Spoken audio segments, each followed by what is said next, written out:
তাহলে 40 বছর বয়স মানে তো জীবনের মূল টাইমটা প্রায়। তো এই 40 বছর পর্যন্ত উনি নিজে তো নবী ছিলেন না, উনি নবী হয়েছেন তারপরে। তাহলে 40 বছর পর্যন্ত নবী হওয়ার আগে তার ধর্ম কি ছিল? 40 বছর আগের কোনো ঘটনাই শুধুই আমাদের জন্য আলোচনা, আমাদের জন্য বরকতময়, লেকিন আমাদের জন্য অনুকরণীয় নয়। আমাদের জন্য কি নয়? 40 বছর আগের কোনোটাই আমাদের জন্য কি নয় বলেন? রাসূলের আগের জীবনী নিশ্চিত সত্য, আগের জীবনী নিশ্চিত বরকতময়, আগের জীবনী নিশ্চিত অসাধারণ, আগের জীবনী নিশ্চিত সারা পৃথিবীর সমস্ত মানবের ঊর্ধ্বে নিশ্চিত বিষয়গুলো, আমার জন্য করণীয় নয়। বরকত তো অবশ্যই, সত্য সঠিক বাস্তব অবশ্যই, লেকিন আমার জন্য কি নয়? আমার জন্য অনুকরণীয় নয়। কেন আমার জন্য অনুকরণীয় নয়? এটা নবুয়তের আগে। বলেন এটা কি? নবুয়তের আগে। আমাদের দেশে অনেক মৌলবী বলে যে আল্লাহ রাসূল সাল্লাল্লাহু আলাইহি সাল্লাম সরাসরি ওহী পাইছেন 40 বছর বয়সে, তখন থেকে রাসূলুল্লাহর আদর্শ মানা যাবে, এর আগেরটা মানা যাবে না। জাহেল জানে না রাসূলুল্লাহ কখন থেকে নবী। রাসূলুল্লাহ সাল্লাল্লাহু আলাইহি সাল্লাম গারে হেরাতে যে কি করছেন? তাআব্বুদুল লায়ালি জাওয়াতিল আদাদ, আল্লাহর ইবাদতে মগ্ন ছিলেন আল্লাহ রাসূল। সেটা ছিল আল্লাহ রাসূলের হিজরত আল্লাহর দিকে। কার দিকে? তারপর রাসূলুল্লাহ ইবাদত করতেন। এখন ইবাদতটা কি রকম করতেন? পূর্বের কোন নবীর শরীয়তের অনুসরণে? কথা বলেন। আরে যিনি নবীগণের আম্বিয়া, তিনি পূর্বের কার অনুসরণ করবেন?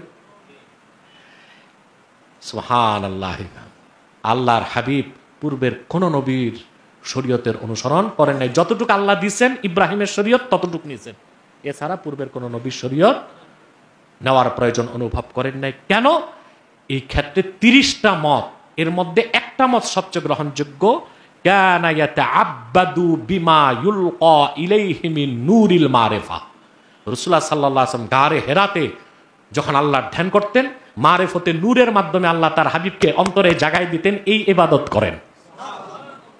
কারণ আমাদের দেশে অনেক মৌলবী বলে যে আল্লাহ রাসূল সাল্লাল্লাহু আলাইহি ওয়াসাল্লাম সরাসরি ওহী পাইছেন 40 বছর বয়সে, তখন থেকে রাসূলুল্লাহর আদর্শ মানা যাবে, এর আগেরটা মানা যাবে না। জাহেল জানে না রাসূলুল্লাহ কখন থেকে নবী। এক সাহাবী জিজ্ঞেস করছেন, মাতা কুনতা নাবিয়্যা, আপনি কখন থেকে নবী? রাসূলুল্লাহ বলেছেন, কুনতু নাবিয়্যা ওয়া আদমু বাইনাল মাই রূহি ওয়াল জাসাদ। বাইনাল মাই ওয়াত তিন, এটা নিয়ে কি লোকাল আছে? এই হাদিস নিয়ে কি আছে? কেউ কেউ বলেন জয়ীফ, কেউ বলেন মওযু, কেউ বলেন সহিহ। আমি তর্কে যাই না, যেহেতু সহিহ হাদিস আছে তো জয়ীফটা বলার দরকার আছে? তো রাসূলুল্লাহ বলেছেন, কুনতু নাবিয়্যা ওয়া আদমু বাইনার রূহি ওয়াল জাসাদ। দুনিয়ার সব মৌলবী বসেও এই হাদিসের সনদে কলম দিতে পারবে না। আমি মুহাম্মদ তখন থেকে নবী, আদম যখন মানুষ রূপে অস্তিত্বই লাভ করে নাই, তার একটা ছিল দেহে, একটা ছিল রূহু। সুবহানাল্লাহ।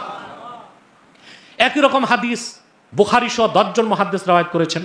ওয়ানিল ইরবাজ ইবনে সারিয়া রাদিয়াল্লাহু তাআলা আনহু قال سمعت رسول الله صلى الله عليه وسلم يقول إني عبد الله وخاتم النبيين وإن آدم لمنجدل في طينته।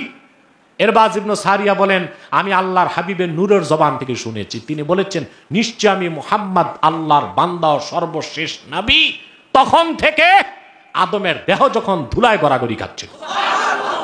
এই জন্য সরাসরি রাসূলুল্লাহর কাছে ১৫০০ বছর আগে, ওহী আসার আগে, অর্থাৎ মুহাম্মদ সাল্লাল্লাহু আলাইহি সাল্লামের কাছে ওহী এসেছে 40 বছর বয়সের সময়।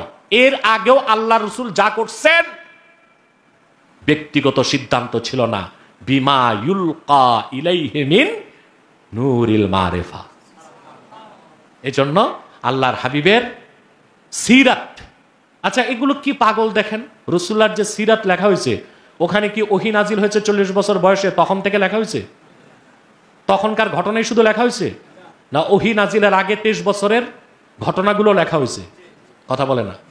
এগুলো যে খাওয়ারেজ, ইবনে আব্দুল ওয়াহাব নজদির অনুসারী কিছু নব্য খাওয়ারেজ আছে, এর এই সমস্ত ফিতনা সমাজে ছড়ায়।